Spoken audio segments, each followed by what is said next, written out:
What's going on, everyone? Thanks for tuning in.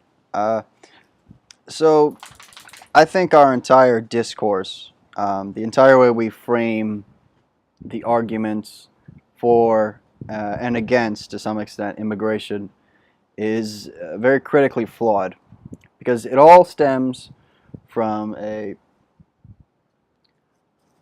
fundamentally short-term view when it comes to immigration, which should really be the other way around. When we're saying we want to increase immigration, we need to be thinking in terms of decades and even centuries, rather than a few years, and at most maybe one or two generations.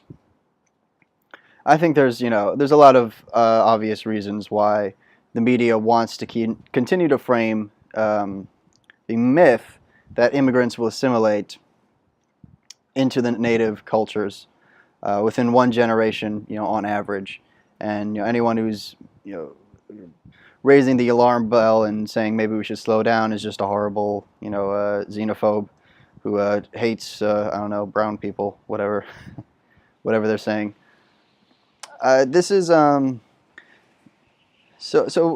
I think is really indicative of why this argument's incredibly flawed, is because the standards for assimilation, when we say that somebody is assimilating into a culture, are incredibly low and ultimately don't indicate any kind of care for their new culture, any kind of a sense of belonging or a sense of ownership that they might have with their new societies. The idea that somebody could just learn the new language and integrate economically, and they're working, and they're not taking stuff off of, they're not being a drain on public resources, stuff like that. That's all important. I'm not saying it's not important, but it's not the whole story. I think we need to think of immigrant groups as maybe a tier system. So different levels of acclimation and integration into their new societies. So I would think of it like this: within maybe one day to a generation, you're talking about a group that might be integrated. Now, on the integration tier, they still firmly see themselves as outsiders to the host society. Their roots, their original, where they originally come from, is still very strong in their minds. It still frames a lot of how they approach politics. They identify with their groups very strongly, and they might speak the language to some extent. They might be having, they might have jobs, but they see themselves as outside of the core identity of of their new society. And so integration is it's not that hard to get, but it's not very useful. It's just it's like one foot in the door, and that's where I see probably the lion's share of a lot of, especially the illegal immigrants that I've encountered. They are by no means part of the country. They just live here. You see a lot of anchor babies as well, would fit this description pretty well. Maybe a foreign example would be Turkish people in Germany who've been in the country for I think around 40 to 50 years. I would never say that they're assimilated into the German mainstream culture. And I'm not German, never been to Germany, so I don't know if I have any Germans who watch this, let me know if I'm wrong. But from my own kind of layman-esque research, they're still pretty separate from the rest of the mainstream German society. They still consider, they're Turks first. They're Turkish people who live in Germany, not German Turks, and not eventually just, Germans. So that's kind of one thing. So that's like the kind of first tier. I'd say maybe the second tier is acclimation, which is that, okay, they're a bit further along now than just mere integration. They feel a bit more invested, but there's still that defining. They see themselves not as outsiders in someone else's culture, but as a part of that culture, but a distinct group within it. I'd say acclimation, this kind of acclimation tier probably describes a lot of, I think, a lot of Jewish people you talk to in the United States.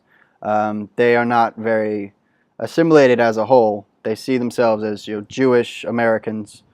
So I mean, that's one example. Another example would be, to some extent, Italians. I've noticed Italians did not assimilate nearly as much into the mainstream culture of the country as other European groups did at the turn of the last century. I think like 90% of Italians in America, all live within like 25 to 50 miles of New York City, something like that.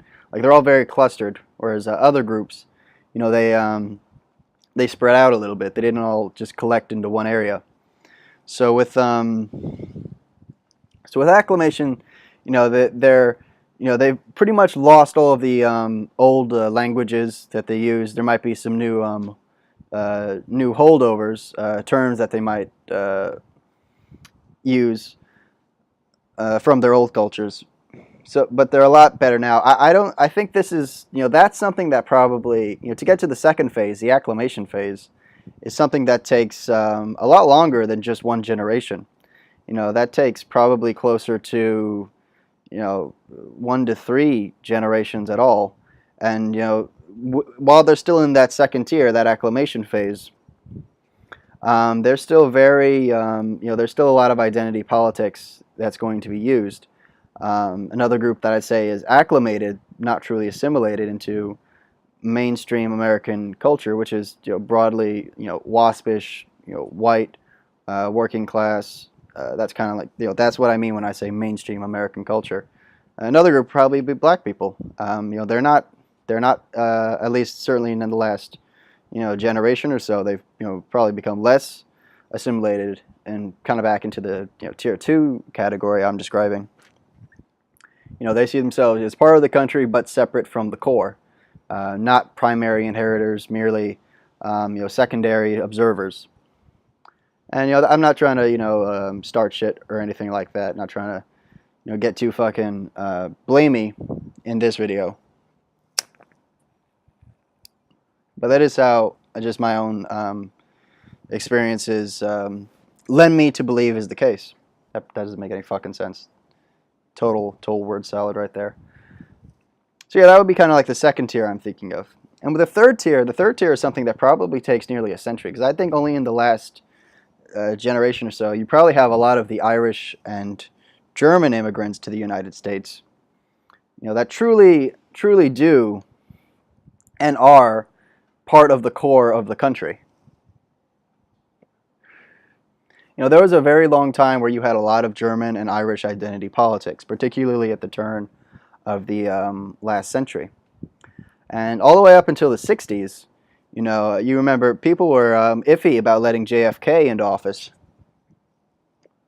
because he was the first Irish guy, as well as a Catholic. I believe he's still the only Catholic to actually get into a position to get into the Oval Office, I'm pretty sure. Which is interesting because like 40% of the country is Catholics. So all the way up into the 60s, there was still that degree of separation between the kind of waspish core of the country, the Anglo-American core, and the Irish and German components to it. So this is the frame of mind I approach immigration from. Seeing it as a long-term project with no guarantee of success, and ultimately something that creates a great vulnerability in your society, because you invite yourself to a lot of tribalism in the form of think of a passive-aggressive demographic war. Think of it like that, which is something that's especially common with democracies. Because with a democracy, when you take a country like, say, Germany, up until very recently, very monocultural. I mean, there's obviously differences between, Bavarians and people from Berlin. It's obviously not all the same. But still generally all on the same page until, only in the last few years. That's something that I think the Europeans are going to really start to miss. Something that we here in the States have gotten very used to having to contend with. Because once you have a multicultural society, or I should say a multicultural, multiple cultures within one state, because they, by definition, multiculturalism means you have different societies to some extent. You invite a lot of ethnic and other forms of tribalism into your political and cultural ethos, because at that point you can't really argue with people reliably on the basis of principles and of political objectives. You can't do that because now they're going to see themselves as a group, and as a group they need to advance their interests. So you'll have and they'll advance these interests through identity politics. You have a lot of I would describe as far left commie types who claim to speak for Black Americans, and they mix ethnic identity with politics. It's why if you're a Black conservative, you get called Uncle Tom or some shit like that. It becomes that because you have a political disagreement, you're betraying your group, and they need to silence you very quickly. I don't support that at all. I don't want more identity politics. But unless we can turn back immigration, I don't think white Americans specifically can avoid using identity politics. And I repeat, I don't want that. I don't want to see my hair on fire, but well, if we keep spraying it with hairspray and sticking our heads in the oven, it's gonna ignite. It's not endorsing, oven fires or some shit. It's a logical conclusion. It's the inevitable conclusion that you're going to have.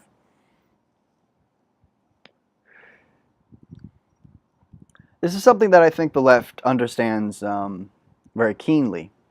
They understand that by inviting mass groups of people into a country, they can divide that society and that country very easily by enforcing a lot of these ethnic tribalisms and a lot of this loyalty. It's why they're so keen on keeping mass immigration from Hispanic countries high, because well, they overwhelmingly vote Democrat. If they overwhelmingly voted conservative or Republican at least, we would have built that wall years ago. Trust me, the media would not be crying crocodile tears for illegal families who come in, have kids, have a kid, and because of bullshit laws that should be changed immediately, suddenly and now become citizens. And when that kid grows up to be 18, that he can invite the rest of their family to come here legally. So yeah, I don't think multiculturalism, it might be sustainable in the long term when it comes to empires, when or specifically things that don't have a democratic component to their public life, because then the ethnic tribalism doesn't really have a way to manifest itself among the higher echelons of political power in that country. That's not an endorsement of authoritarian regimes. But I think these are questions that people in the West have to really start asking themselves. They have to really start asking very tough questions about, okay, is it worth the continued de-evolution of our societies? Is it worth that to maintain this post-1960s ethic of suppressing all native in-group preferences at the expense of ourselves, while not just allowing but also encouraging to the maximum capacity, encouraging every other group to have in-group preferences? That it's not sustainable forever, because as time will go on, your political system will just devolve more and more into tribalism. I think that's about all I have to say. Take care, everyone. Peace.